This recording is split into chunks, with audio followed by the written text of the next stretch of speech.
عاشق تو وہ ہوتا ہے جو محبوب کے طریقے پہ چلے. میں مانتا ہوں محمد رسول اللہ اس رات کو قبرستان تک گئے. اس قبرستان میں رسول اللہ صلی اللہ علیہ وسلم کا کوئی بھائی بہن نہیں ہے. اس قبرستان میں رسول اللہ صلی اللہ علیہ وسلم کی امی نہیں ہے. رسول اللہ صلی اللہ علیہ وسلم اپنی امت کے لیے گئے. جلسے کرتے ہو اور جا کے جلسوں میں باہر رسگلے کھاتے ہو, گلاب جامن کھاتے ہو, بریانیاں کھاتے ہو, اور جو شاعر کلام پڑھتا ہے جس کا مقصد صرف پیسہ کمانا ہے. رسول اللہ نے حکم دیا کہ معافی کے مواقع, معافی کے نوافل اپنے گھر میں ادا کریں تاکہ بندہ ہو, بندے کا رب ہو, بندہ اپنے رب سے کھل کے بات کر سکے, کھل کے رو سکے, کھل کے یہ کہہ سکے کہ مجھ سے فلاں رات میں یہ گناہ ہو گیا, کھل کے یہ کہہ سکے کہ میں فلاں دن میں اپنے اوپر ظلم کیا, کھل کے یہ کہہ سکے کہ میں نے اتنی بار ٹھگی ماری, کھل کے یہ کہہ سکے کہ میں نے اپنے ماں باپ کے ساتھ زیادتی کی ہے. تمہیں موقع دیا کہ چلو آؤ الگ سے بات کر لیں, اپنا معاملہ نپٹا لے. تم نے کہا وہ موقع نہیں چاہیے, یہ موقع تو رات کو بدماشی کرنے کے لیے میسر کیا جائے گا. شب بارات اور اسلامک حقیقت. آپ دیکھ رہے ہیں استیتو ٹائمز خالد مجید کے ساتھ. اسلام ایک مکمل دین ہے جس میں ہر چیز کا تفصیلی بیان قرآن اور سنت میں موجود ہے. ہر نیک عمل کا اجر اور غلط عمل سے بچنے کی ہدایت اسلامی تعلیمات میں دی گئی ہے. لیکن یہ بھی ایک حقیقت ہے کہ دین میں نئی چیزیں بدعت جوڑنے کا اسلام کا اصلی مقصد بگڑ جاتا ہے. اسی سلسلے میں 15ویں شعبان شب بارات کو لے کر بھی کچھ افراد میں غلط فہمیاں پائی جاتی ہیں. اس رات کے بارے میں عام طور پر یہ سمجھا جاتا ہے کہ یہ تقدیم رزق اور بخشیت کی رات ہے جس میں خاص عبادت کرنے سے گناہ معاف ہو جاتے ہیں اور آنے والے سال کا مقدر لکھا جاتا ہے. لیکن اگر ہم قرآن اور سنت کا مطالعہ کریں تو ایسی کوئی چیز ہمیں نہیں ملتی ہے. قرآن شریف میں اللہ تعالیٰ نے فرمایا میں نے تمہارے لیے دین کی مکمل کر دیا ہے تمہارے لیے, اور تم پر اپنی نعمت پوری کر دی اور تمہارے لیے اسلام کو بطور دین پسند کیا. سورہ المائدہ. اس آیت سے صاف ظاہر ہوتا ہے کہ اسلام مکمل ہو چکا ہے اور اس میں کسی نئی چیز کی گنجائش نہیں ہے. اس طرح حدیث میں بھی رسول اللہ صلی اللہ علیہ وسلم نے بار بار بدعت سے بچنے کی تاکید کی ہے.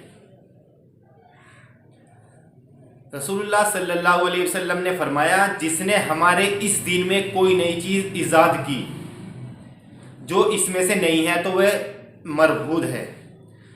صحیح بخاری 2697, صحیح مسلم 1718. کچھ افراد اس رات کو خاص اعتکاف, نفل نماز, حدیث نہ ملنے والی دعائیں, حلوہ پکانے اور قبرستان جانے کو فرض سے بھی زیادہ اہمیت دینے لگتے ہیں. لیکن حقیقت یہ ہے کہ اس رات کی خاص عبادت کا کوئی ثبوت صحیح حدیث میں نہیں ملتا.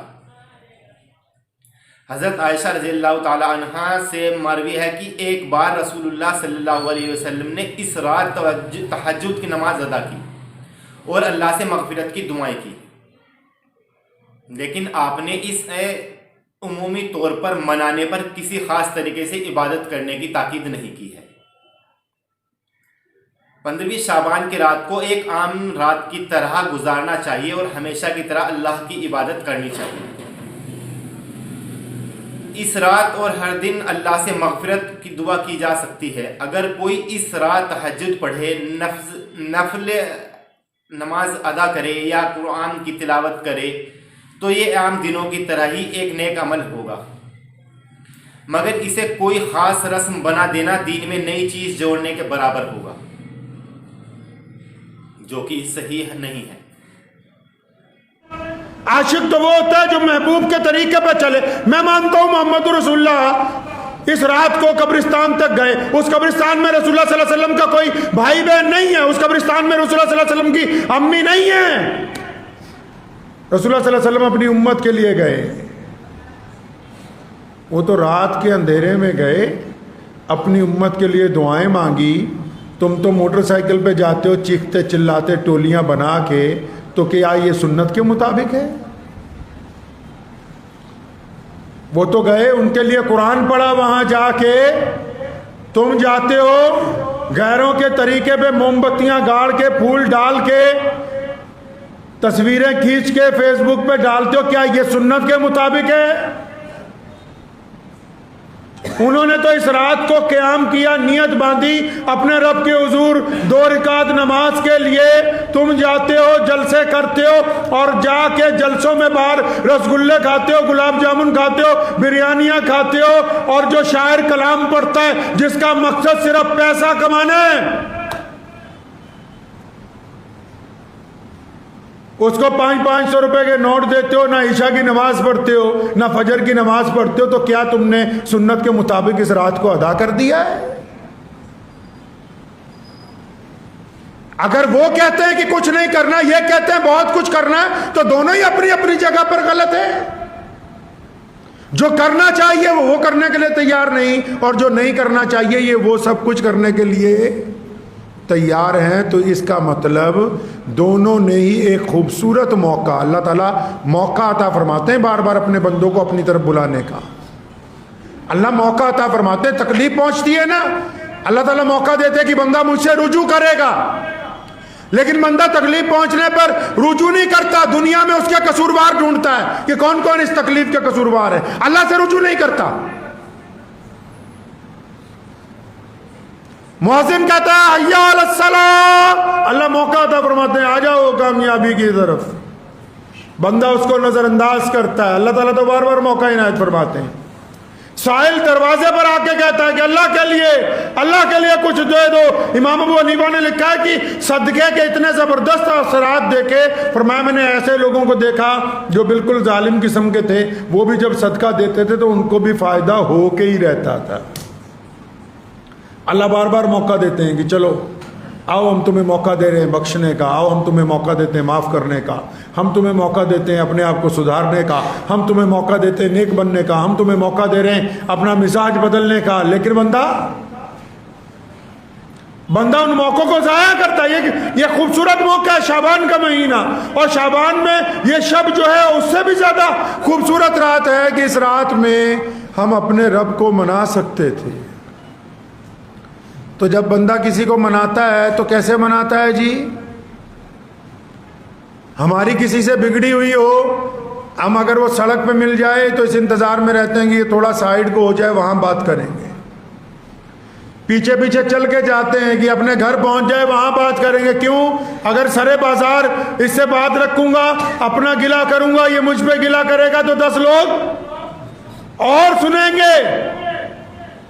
اللہ معافی کے موقع دیتے ہیں. محمد رسول اللہ نے حکم دیا کہ معافی کے مواقع، معافی کے نوافل اپنے گھر میں ادا کریں تاکہ بندہ ہو، بندے کا رب ہو، بندہ اپنے رب سے کھل کے بات کر سکے، کھل کے رو سکے، کھل کے یہ کہہ سکے کہ مجھ سے فلاں رات میں یہ گناہ ہو گیا، کھل کے یہ کہہ سکے کہ میں فلاں دن میں اپنے اوپر ظلم کیا، کھل کے یہ کہہ سکے کہ میں نے اتنی بار ٹھگی ماری، کھل کے یہ کہہ سکے کہ میں نے اپنے ماں باپ کے ساتھ زیادتی کی ہے. تمہیں موقع دیا کہ چلو آؤ الگ سے بات کر لیں، اپنا معاملہ نپٹا لے. تم نے کہا وہ موقع نہیں چاہیے، یہ موقع تو رات کو بدماشی کرنے کے لیے میسر کیا جائے گا.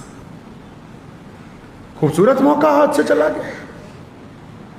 مولویوں کو بلاتے پھرتے ہو، بچوں کو لائن لگی ہوئی ہے لوگوں کی، بچے گھر بھیج دیجئے، بچے گھر بھیج دیجئے. قرآن شریف پڑھوانا جتنے بچے مرضی مدرسوں کے بچے لے جاؤ، ان کو بھی پتا ہے کہ پورا پارا پڑھنے کی ضرورت نہیں ہے. بات چودھری صاحب نے بریانی کھلانی ہے، بس 2 4 صفحے اکٹھے پلٹتے رہو، جیسا تیری کھلانے کی نیت ہے ویسی ان کی پڑھنے کی نیت ہے. نہیں یقین آتا تو پوچھ لو کسی کو. بالکل حیرت کی بات ہے کہ آپ چاہتے ہیں اسلام دنیا کا سب سے جدید مذہب ہے، اسلام ٹیکنیکلی بات کرتا ہے، اسلام روایتوں کی بات کرتا ہے، اسلام قدر و قیمتوں کی باتیں کرتا ہے، لیکن آپ اسلام کے ساتھ پیسے کی بات کرنا چاہتے ہیں، آپ اسلام کے ساتھ دھوکے کی بات کرنا چاہتے ہیں. یہ دھوکہ نہیں ہے. باپ تمہارا مر جائے دعا مدرسے والے کرے، نہ خود تو دعا بھی نہیں کر سکتا اپنے باپ کے لیے. والدہ کا تمہاری انتقال ہو جائے دعا مدرسے کے بچے کریں. گھر کے اندر پریشانی ہو جائے دعا پیر صاحب کریں. بدماشی تم کرو، سود تم کھاؤ، بے ایمانیاں تم کرو، لوگوں کے دل کو تم دکھاؤ، پڑوسیوں سے ریاکاری تم کرو، بھائیوں کے ساتھ دشمنیاں تم نکالو، دعا تمہارے پیر صاحب کریں گے. وہ بھی اگلا بھی کہتا ٹھیک ہے جدو جانے 20-25 ہزار مل جاتے تو دعا ہی کرنی تھوڑے لیے کہ اللہ اداں دے مرید قائم رہن. جے اداں دا مرید اداں دے پیر ہے. پھر اگلا بھی کہتا ٹھیک ہے بس ماشاء اللہ سبحان اللہ، تم ہمیں پیر کہتے رہو، ہم تمہیں اچھا مرید کہتے رہے۔ آپ نے سنا ہے قصہ؟ اچھا آپ تو سن نہیں سکتے کیونکہ آپ بخاری پڑھتے نہیں ہیں، بخاری کا اچھا آپ کو کوئی سنا بھی نہیں سکتا کیونکہ جنہوں نے سنانی ہے وہ تمہیں گھی تو اصلی چاہیے، دیسی گھی اصلی، دودھ اصلی، مولوی چاہیے 5000 روپے مہینے والا جو بس قرآن نماز پڑھا دے تمہاری۔ ایسے بے ایمان لوگ ہیں، ایسے بے ایمان لوگ ہیں۔ اب قصہ تو وہی پڑھ کے سنائے گا، اب جو ایماندار امام لا کے رکھو گے جس کی ضرورتیں پوری کرو گے، اگلا اپنے بچوں کی ضرورتوں سے غافل ہو جائے، خود کفیل ہو جائے، تو وہ روزانہ بخاری پڑھے گا، پھر تمہیں بٹھا کے کہے گا نہیں یہ بھی سنتے جاؤ محمد رسول اللہ نے ایسا کیا تھا۔ اب ہمیں پتہ لگ گیا کہ نہیں، پردھان جی کو وہ والا مولوی اچھا لگتا ہے جو 2-3 دفعہ تعریف کر کے گیا، ماشاءاللہ بہت اچھا پتھر لگایا مسجد میں، مولوی دے کرنے آنے پتھر لگایا مسجد میں، مولوی دے کرنے آنے پاویں مکھے مردے رہن مسجد میں پتھر اچھا لگایا ہے۔ غریب چاہے خالی لوٹ جائے، ماں چاہے گھر میں روتی رہے، یہ جتنے زیادہ قبرستانوں میں ملیں گے نا آپ کو شب برات کی رات، ان کو پوچھو کبھی سارا سال اپنے باپ کی قبر پہ گئے؟ کبھی یاد آیا ان کو اپنی ماں؟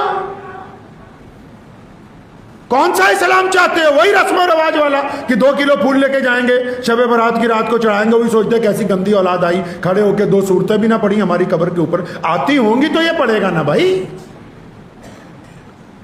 3 صحابہ حضور صلی اللہ علیہ وسلم کے گھر پہ گئے، نبی علیہ السلام نہیں موجود تھے، انہوں نے پردے میں امی عائشہ رضی اللہ عنہ سے پوچھا ہمارے نبی علیہ السلام گھر میں کیا کرتے ہیں، گھر میں کیسے وہ وقت گزارتے ہیں؟ انہوں نے بتایا کہ کبھی روزہ رکھتے ہیں، کبھی روزہ چھوڑ دیتے ہیں، ہمارے ساتھ وقت گزارتے ہیں، کبھی گھر کے کاموں میں لگ جاتے ہیں۔ جب تمام فضیلتیں پتہ لگی تو تینوں نے وہیں کھڑے ہو کے ارادہ کیا، ایک نے کہا کہ میں آج کے بعد، آج سے میں کبھی شادی نہیں کروں گا، ساری زندگی اللہ اللہ کروں گا، دوسرا کہنے لگا میں ساری زندگی روزے ہی رکھوں گا، الگ الگ ارادے بنائے۔ نبی علیہ الصلوۃ والسلام کو پتہ لگا، ایک نے کہا ساری زندگی قرآن ہی پڑھتا رہوں گا، میں اور نہیں کچھ کرنا بس۔ جو دیوانے ہوتے ہیں الگ الگ طرح کے اندازے لگاتے ہیں، نبی علیہ السلام کو پتہ لگا، اپنے پاس بلایا، فرمایا کہ تم مجھ سے زیادہ میرے رب کو جانتے ہو؟ فرمایا تم مجھ سے زیادہ اللہ کو جانتے ہو؟ یہ کیا تم نے ڈھونگا بنا لیے ہیں؟ آج کل دیکھو باپے کے 30 سال سے رات کی عشاء کی وضو سے فجر کی نماز پڑھ رہے، 30 سال سے اللہ اکبر، تو 30 سال میں اپنی بیوی کے پاس ہی نہ گئے؟ 30 سال سے کوئی حاجت ہی نہ کی؟ اجی ایک بابا جی ملے ہیں، وہ تو بس اپنے سر کے اوپر چونٹی لگا کے رسی باندھی ہوئی کہ اگر رات کو جھپکی آئے تو فوراً آنکھ کھل جائے تکلیف کی وجہ سے، بس اللہ اللہ ہی کرنا۔ یہ اسلام ہے؟ ایسا نہیں ہے اسلام میں۔ محمد رسول اللہ نے فرمایا کیا تم مجھ سے زیادہ میرے رب کو جانتے ہو؟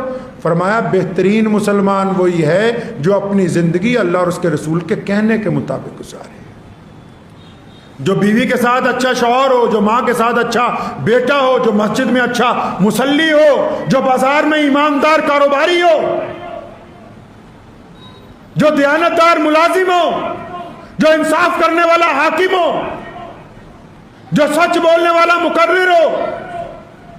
یہ کیوں کر ممکن ہے؟ روحانیت اختیار کر لی جائے۔ محمد رسول اللہ نے تو روحانیت کو حرام قرار دیا، فرمایا میری امت کی روحانیت یہ نہیں ہے کہ بندہ صرف ایک جگہ بیٹھا رہے کہ بس اب ساری زندگی تسبیح پکڑ کے اللہ اللہ ہی کرنی ہے۔ تو میری تو آپ سب سے خدارا یہ درخواست ہے کہ آج کی رات کو یہ بھی نہ سمجھے کہ کچھ برکت والی نہیں، بڑی مقدس رات ہے، لیکن اس مقدس رات کو سڑکوں پہ پھر کے ضائع نہ کریں۔ اس مقدس رات میں اگر زیادہ ہی پیسے خرچ کرنے کا شوق ہے، کسی غریب کے گھر میں دے آئیں جہاں چولہا نہیں جل رہا ہے، اور واقعی آپ اللہ سے معافی مانگنا چاہتے ہیں تو واٹس ایپ پہ تو صبح سے آپ لوگوں نے چلا ہی رکھا ہے کہ شب برات کی رات ہے، غلطی ہو گئی ہے تو معاف کر دو۔ ارے کس کس سے گروپ میں معافی مانگو گے؟ جن کا ایسے ہی رگڑا پھیر رکھا ہے ان کے گھر جا کے معافی مانگا ہو، جن کو ایسے ہی دکھی کر رکھا ہے ان کے گھر جا کے معافی مانگ آئیں اور پھر رات کو عشاء کی نماز مسجد میں جماعت سے پڑھ کے، مسجد میں عشاء کی نماز جماعت سے پڑھ کے اپنے گھر جائیے اور اپنے بیوی بچوں کے ساتھ، اپنے والدین کے ساتھ اپنے گھر میں بیٹھ کے اللہ تبارک و تعالیٰ کے حضور ان کی حمد و ثنا کیجئے، محمد رسول اللہ پہ درود بھیجیے، اپنے گھر میں بیٹھ کے اللہ کی مدد اپنے لیے مانگیے، اور پھر فجر کی نماز واپس جماعت سے آ کے ادا کیجیے، تب تو یہ رات ہو جائے گی مکمل۔ اگر سوتے ہوئے گزار دی تب بھی اس خوبصورت موقع کا کوئی فائدہ نہیں، جاگ کے اگر سڑکوں پہ گزار دی تب بھی اس خوبصورت موقع کا کوئی فائدہ نہیں۔ دعا کیجئے اللہ تبارک و تعالیٰ مجھے اور آپ سب کو ان باتوں پہ عمل کرنے کی توفیق عطا فرمائے۔ وآخر دعوانا ان الحمدللہ رب العالمین۔